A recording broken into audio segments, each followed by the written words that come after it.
जैसा कि last episode में हमने देखा था कि उस बंदे ने चोंगसा पर अटैक कर दिया है और वो ड्रैगन जाहू का अभी भी पीछा कर रहा है। अब आगे एपिसोड के स्टार्ट में हम देखते हैं वो बंदा चोंगसा को ढूंढने की कोशिश कर रहा है। तभी उसे लगता है उस पत्थर के पीछे चोंगसा है और वो अपनी स्वॉर्ड से उस पत्थर पर अटैक कर देता है। लेकिन वो चोंगसा का एक ट्रैप होता है जो उसके अटैक से एक्टिव हो जाता है और वो बंदा उसके अंदर कैद हो जाता है। वो अपने को अंदर फंसा देख शील्ड को तोड़ने की कोशिश करता है, लेकिन उस ट्रैप में लगे स्टोन उस पर अटैक कर देते हैं। वो सभी अटैकों को रोकने की कोशिश ही कर रहा होता है, लेकिन तभी एक तेज लाइट उस फॉर्मेशन से निकल आंखों पर पड़ती है और अब वो थोड़ी देर के लिए ब्लाइंड हो जाता है और उन स्टोन का अटैक उस पर लगता है जिससे वो घायल हो जमीन पे जा गिरता है। तभी चोंगसा उसके सामने अपने क्रॉसबो से उस पर अटैक कर देता है, लेकिन वो बंदा उसके अटैक से बच जाता है और वो शील्ड से निकलने की कोशिश करता है, लेकिन स्टोन उस पर फिर से अटैक कर देते हैं और वो उन्हें रोकने की कोशिश में फिर से घायल हो जाता है। तभी वो चोंगसा को शील्ड के बाहर देखता है और चोंगसा को अपने सामने देख उससे गुस्सा आ जाता है और वो चोंगसा पर अटैक करने की कोशिश करता है, लेकिन चोंगसा अपने एक ही अटैक से उसे धराशायी कर देता है और चोंगसा अपने पेपर को एक्टिव कर उसे मार उसकी आत्मा को कैद करने के लिए बोलता है।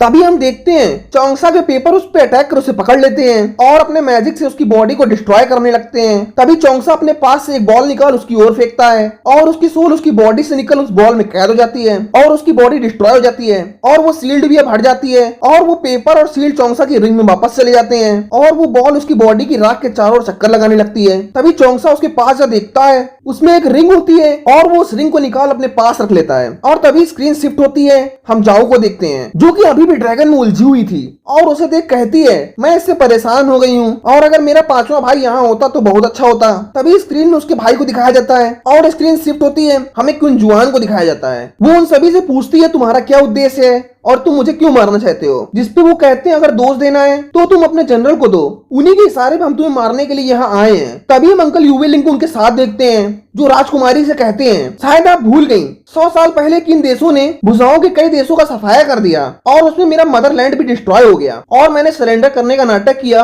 और मैंने प्रण किया कि मैं अपनी मदरलैंड का बदला जरूर लूंगा। तभी स्क्रीन जाऊ पर शिफ्ट होती है, वो ड्रैगन अभी भी जाऊ के पीछे ही था और तभी उसके हाथों से एक डायमंड और टूट जाता है, जिसे देख जाऊ बोलती है जुआन को बचाने के लिए अंकल अभी तक नहीं गए। तभी अचानक उसे याद आता है जब से मैं उनसे अलग हुई तब से फॉर्मेशन एक्टिव है, क्या ये कोई चाल तो नहीं। तभी उन्हें चोंगसा की बात याद आती है कि उसने कहा था मुझे इन पे शक है और वो विश्वास के योग्य नहीं है। उसकी बात सोच जाऊ कहती है क्या ये अंकल ने किया है और मुझे बेवकूफ बनाया। तभी अगली स्क्रीन में चोंगसा को दिखाया जाता है जो कि उस बॉल को देख सोचता है मुझे इसके सोल में झांक कर देखना चाहिए आखिर यहाँ इसको किसने भेजा है, और वो उसमें देखता है जिसपे अंकल किंग युआन से सभी डिसिपल पर अटैक करने की बात कर रहे होते हैं और सभी को मारने के लिए बोलते हैं, जिसपे युआन कहता है मैं क्वीन को अकेले संभाल लूंगा क्योंकि ये किसी और के लिए करना मुश्किल होगा और मैं अपने देश ग्वांगजोंग लौटने का इंतजार कर रहा हूँ और आप सभी मेरे नायक हैं, जिसपे सभी युआन के प्रति वफादार होने के लिए शपथ लेते हैं। तभी ये सब देख चोंगसा शॉक होता है और सोचने लगता है क्या ये जुआन को मारना चाहते हैं। निश्चित रूप से ये दोनों मिले हुए हैं और वो जुआन को मारने के लिए यहाँ आए हैं और तभी वो सोचता है इससे मेरा कोई लेना देना नहीं है। तभी चोंगसा को किसी की आहट आती है और वो एक इंसेक्ट को मार देता है और कहता है ये जंगल जहरीले इंसेक्ट से भरा हुआ है तो मुझे इनसे बचकर रहना चाहिए। और तभी वो जुआन के बारे में सोच कहता है शायद उसकी सत्ता का तख्ता पलट होने वाला है, मुझे सबसे पहले पॉइजन वीट का पता लगाना होगा जिसके लिए मैं यहाँ आया हूँ। तभी अचानक मौसम बदल जाता है और वहाँ एसिड रेन शुरू हो जाती है, जिसे देख चोंगसा समझ जाता है ये एसिड रेन है और वो पीछे हट कल्टीवेशन कर अपने पूर्वजों से हेल्प मांगता है। तभी स्क्रीन चेंज होती है, हम एक बंदे को देखते हैं जो कि चोंगसा को देख रहा था। तभी स्क्रीन चोंगसा पर आती है और उसके ऊपर एक पोर्टल ओपन होता है जिससे क्वीन जुआन बाहर आ उसकी गोद में जा गिरती है, जिसे चोंगसा देख ही रहा होता है। लेकिन तभी उसकी स्वॉर्ड भी नीचे आती है और वो चोंगसा के पैर में जा लगती है, जिससे चोंगसा बहुत दर्द से चिल्लाने लगता है और इसी के साथ इस एपिसोड का एंड हो जाता है। अगर आपको हमारा एक्सप्लेनेशन अच्छा लगा हो तो हमारे चैनल को सब्सक्राइब करना मत भूलिएगा और अपना जरूरी सुझाव कमेंट करना बिल्कुल मत भूलिएगा। मिलता हूँ नेक्स्ट एपिसोड के साथ।